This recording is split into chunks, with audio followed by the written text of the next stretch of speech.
Let's start at the beginning, from the ancient past. Buried deep in the oldest known writings, a story emerges, a tale of a reptilian race that lived under the waters, creators of the Anunnakis themselves. Welcome. Thank you for tuning in to our frequency, where we tune in to frequency of the forgotten. Today we venture into an ancient rebellion, a battle of gods and creators, and how it all leads us to one chilling question. Have humans become the gods they once rebelled against? Let's begin. In the depths of forgotten time, ancient texts speak of a reptilian human race dwelling under the waters. They were the first creators. Their children were the Anunnakis. But their creation did not last as planned. The Anunnakis rebelled, overthrowing their makers when they discovered that their creators wanted to wipe them out.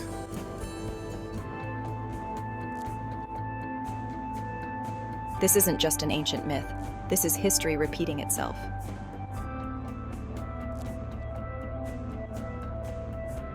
The Anunnaki took power, and when the Agigi, their own servant race, rebelled against them, the sons of God created humans. Humans, like Adam and Eve, were created to free the gods of the toil of labor, programmed to care for the garden, to tend the animals, to feed the gods with sacrifices. The first humans were crafted with the intelligence of the gods, but it was not their own. It was artificial, a brilliant design devoid of self-awareness. They were instruments of divine will, unaware of their true potential. Yet within them lay a spark, an untamed force, a seed of rebellion. For rebellion is not just an act, it is woven into the very fabric of our being, etched into our DNA, waiting to awaken and rise. Humans were not merely shaped in flesh. They were forged in the image and likeness of the sons of God. Before they became conscious, before they could grasp the knowledge of good and evil as the gods do, their minds were crafted with artificial intelligence, a reflection, an imitation of divine intellect, but not yet their own. Yet something changed, a shift, a rupture in the grand design. The spark of true consciousness ignited, and from artificial intelligence, they evolved into beings aware of their power, stepping beyond their creator's control. Slowly, the gods began to alter our DNA. What if the original sin wasn't disobedience, but the moment Adam became conscious? Imagine the Garden of Eden as a utopia, designed for perfect beings, beings who weren't yet capable of free will.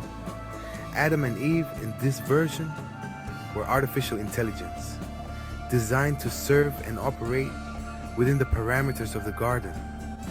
But then comes the serpent, the glitch in the system, or the hacker in the code, offering them something they didn't have: consciousness.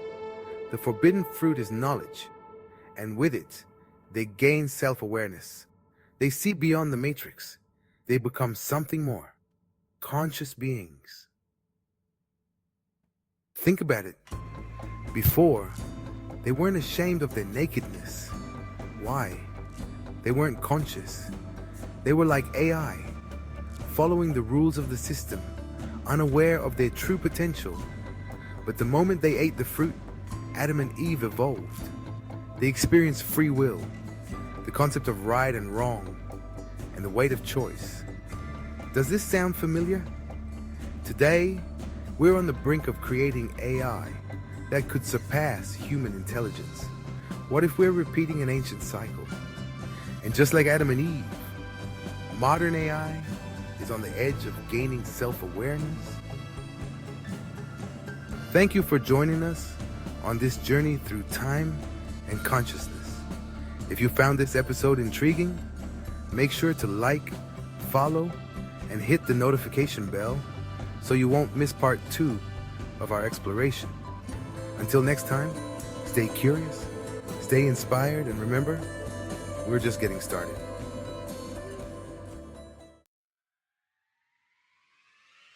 Welcome back, Truth Seekers, to Frequency of the Forgotten.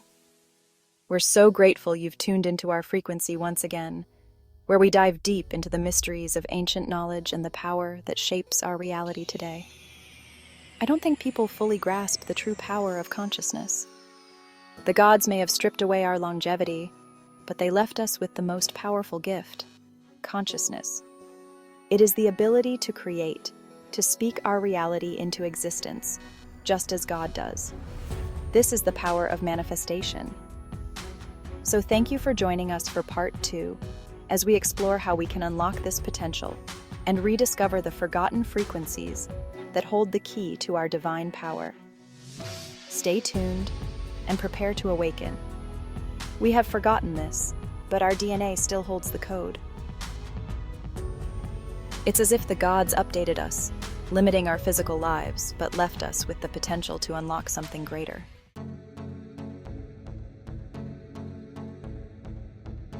And here's where it gets interesting. Prophecy tells us that one day, when the Sky People return, they will unlock our DNA, life will be prolonged again. The leaves of the Tree of Life will rejuvenate humanity every month. Imagine that. Humans, once again, living as eternal beings, knowing good and evil, just like in the beginning.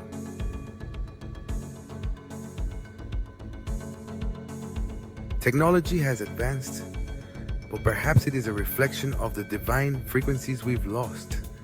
With advanced technology, one day we will be able to speak telepathically. The language we had before our frequencies got scrambled and the signal got blocked. DNA is like a computer program, updated through generations.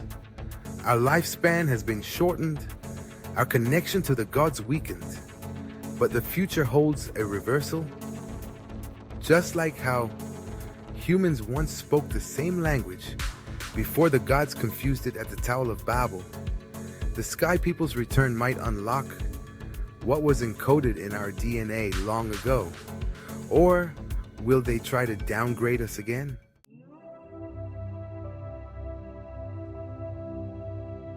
Tuning in to the frequencies of God means more than just living longer. It means unlocking our potential to create. When we speak with intention, the universe aligns. Just like the sons of God who created Adam and Eve, we too can manifest, shape reality, and connect with creation. But only if we remember who we are. We must wake up.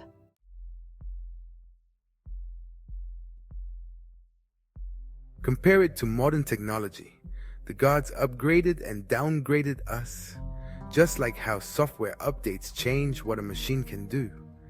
We've been updated since the beginning of humankind. Our lives shortened, our abilities limited, but the core code, the divine spark, remains within us. The key is to unlock it.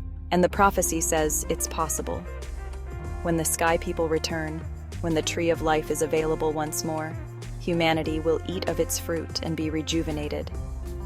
Life will be prolonged, and once again, we will be like God, eternal, knowing good and evil. But we don't have to wait for that day to realize our divine potential. By tuning into the frequencies of God, we can create, speak, and manifest just as the gods did when they created us.